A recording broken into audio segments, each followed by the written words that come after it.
UP का माहौल क्या है, इसी प्रोग्राम को लेकर हम पहुंच चुके हैं बुलंदशहर में। यहाँ लोगों से जानने की कोशिश करेंगे कि लोगों की मंशा क्या है, क्योंकि ये सिकंदराबाद सीट है जहाँ से पूनम पंडित आती हैं, लेकिन उनको स्याना विधानसभा से प्रत्याशी बनाया कांग्रेस पार्टी ने। वो पूनम पंडित जो किसान आंदोलन में सनसनी बनी और एक बड़ा चेहरा निकल कर के सामने आई और उसके बाद कांग्रेस पार्टी ज्वाइन कर ली। इस वक्त हमारे साथ 2-3 किसान हैं। ये तराई इलाका है। गन्ने के भुगतान को लेकर के बड़ी बातें हुई और एक बड़ी समस्या किसानों की रही है। संजय यादव जी, संजय यादव आपका नाम है, और हमारे साथ सतीश कुमार हैं, ये वो भी हैं। इनसे बात करेंगे कि आखिर इनकी क्या समस्या है, चुनाव का माहौल क्या है। क्या नाम है जनाब? संजय यादव। संजय जी, क्या है माहौल? माहौल चुनाव का सही है, बढ़िया चल रहा है। किसका चल रहा है?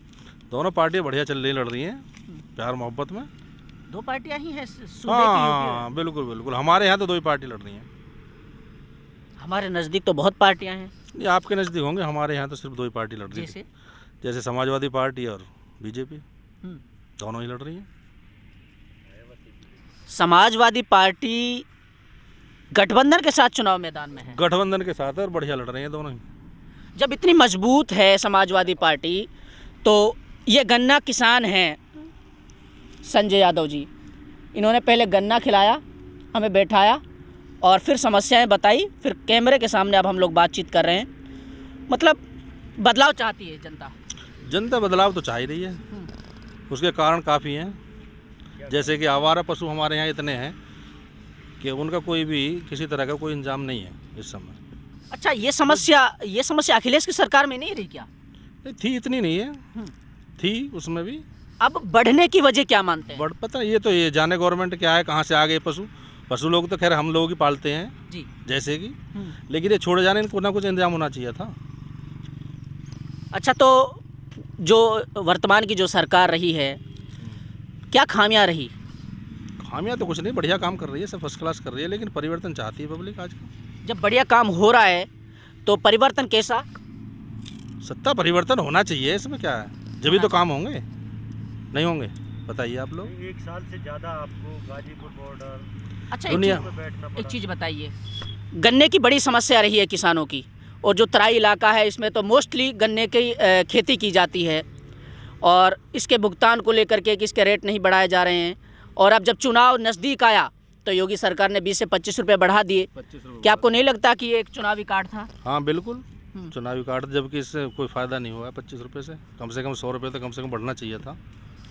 अच्छा, ऐसे नहीं बढ़ पाया है। अच्छा, हाँ नहीं, एक चीज़ भी है कि जो चीनी मिलें हैं उनसे गन्ने का भुगतान नहीं किया गया है, और अभी किसानों की जो फसल का जो पैसा बकाया है समय पे नहीं देती है मिल। समय पे नहीं देती। सबसे बड़ी समस्या है समय पे दे, इकट्ठा दे, 2 दिन का 3 दिन का, ये कोई तरीका नहीं है। अच्छा, तो उसमें किसानों का एक ये भी होता है कि इनको ट्रांसपोर्ट देना पड़ता है। अभी जैसे मजदूर काम कर रहे हैं, मैं कैमरामैन से कहूँगा ज़रा दिखा दीजिएगा, इनको भी पैसे देना होता है, और आपका खाद बीज में भी खर्चा आता है, और जब समय पे भुगतान नहीं होगा तो किसान तो नीचे जाएगा। किल्लत होनी है। नहीं, नीचे जा रहा है किसान। किसान के पास है क्या भाई? किसान गन्ने के ऊपर डिपेंड है, और किसी जब कोई उसकी सुन ही नहीं रहा है, पैसा टाइम पे मिल ही नहीं रहा है।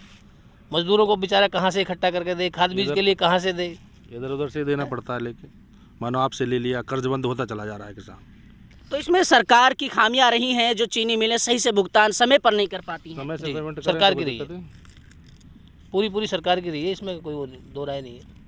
तो इस बार जो आपकी फसल है, जो खेती है, किस तरीके की हुई है, कितना आप लोगों को फ़ायदा हुआ है, किस तरीके से आपको बेनिफिट्स मिल रहे हैं? नहीं, फ़ायदा तो दिख ही नहीं रहा आपके। तो बीमारी इतनी आई है फसल में, बहुत समय पे तरह तरह के रोग आए।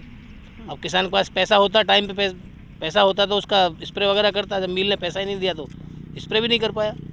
दो बीमारी झेल ली है। उधर कोरोना झेला है किसान ने, इधर ये बीमारी भी झेल रही है किसान ने, फसल में नुकसान हो रहा है, तो दिक्कत तो आनी है। सांडों की समस्या आप बता रहे थे। बिल्कुल, ज़्यादा, सबसे ज़्यादा सांडों की है। छुट्टी हुई गाय हैं, नील गाय हैं, देसी गाय हैं, बिजार हैं, जिनका कोई भी किसी तरह का कोई भी नहीं। बिजार वगैरह जो होते हैं, इनका कोई उपाय सरकार ने सोचा नहीं है। हमें तो ये भी एक बड़ा मुद्दा निकल कर गया। बिल्कुल, हमें तो नहीं लग रहा। ये भी है कि बेरोजगारी भी एक बड़ा मुद्दा यूपी में रहा है। बिल्कुल।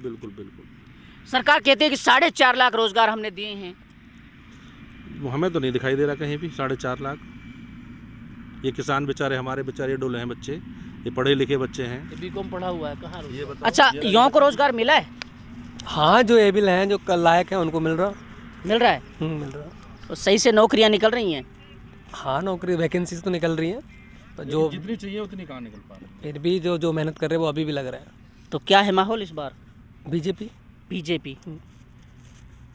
तो लोग तो कहते हैं कि भुखमरी के आलम में आ चुके हैं और लोगों को रोज़गार नहीं है, रोज़गार छीन गए, प्राइवेट सेक्टर डूब गए और सरकार की तरफ से नौकरियां जा चुकी हैं।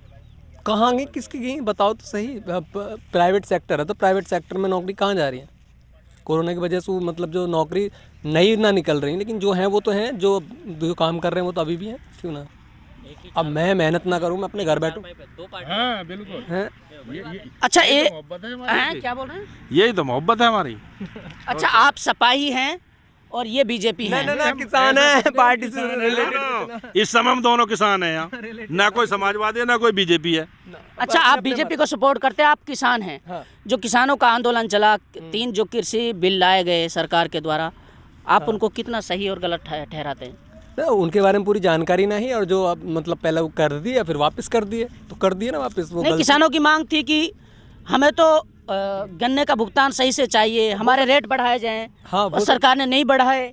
मतलब वो चीज़ तो होनी चाहिए। आप पिछली योजना में ना हो पाए, आप अगली योजना में हो जाएंगे, बढ़ने तो हैं। खैर, धान के रेट भी सही समय पर नहीं मिल पाए। जानकारी ना, आप किसान हैं, जानकारी नहीं? हाँ ना। नहीं, सरकार कह रही थी कि हमने 1900-2000 रुपये प्रति क्विंटल के हिसाब से हमने रेट तय किए हैं उसके धान के। ऐसा कुछ नहीं है, मनमानी इन्होंने रेट लिए हैं, बनिया वगैरह समय से सही नहीं मिल पाया, किसान को कहाँ रेट मिल पाया। तो किसानों का शोषण हो रहा है? ना, बिल्कुल हो रहा है, इसमें कोई दो राय नहीं है। चलिए, इस वक्त हम लोग इनसे बातचीत करने की कोशिश कर रहे थे कि माहौल क्या है, कि चारपाई पे तीनों किसान हैं, ये बताते हैं। ये बीजेपी का समर्थक है तो ये सपा का समर्थक है। ये बताते हैं कि हम किसी भी पार्टी के पदाधिकारी बनने से पहले, कार्यकर्ता जुड़ने से पहले, एक वोटर तय होने से पहले हम एक किसान हैं। और किसानी को लेकर के इन लोगों ने कहा कि इस बार ये सरकार किसानों के लिए सही नहीं रही है। आपकी क्या राय है? अपनी प्रतिक्रिया आप दिखाते रहिएगा, बताते रहिएगा और कमेंट्स के माध्यम से हम तक पहुंचाते रहिएगा। आगे का चुनावी माहौल हम आपको दिखाते रहेंगे, बने रहे हमारे साथ। भरोसेमंद मलखान दवाखाना, हर बीमारी के इलाज के लिए संपर्क करें मलखान दवाखाना। हकीम अनीस, जैसे कैंसर, एड्स, शुगर, नामर्दी, लाल पानी, सफ़ेद पानी, धात, दमा, पथरी, एलर्जी, जोड़ों का दर्द, गठिया बाएं, सेहत बनाने के लिए दांत, गैस, तेजाब, औलाद का ना होना भी इलाज किया जाता है।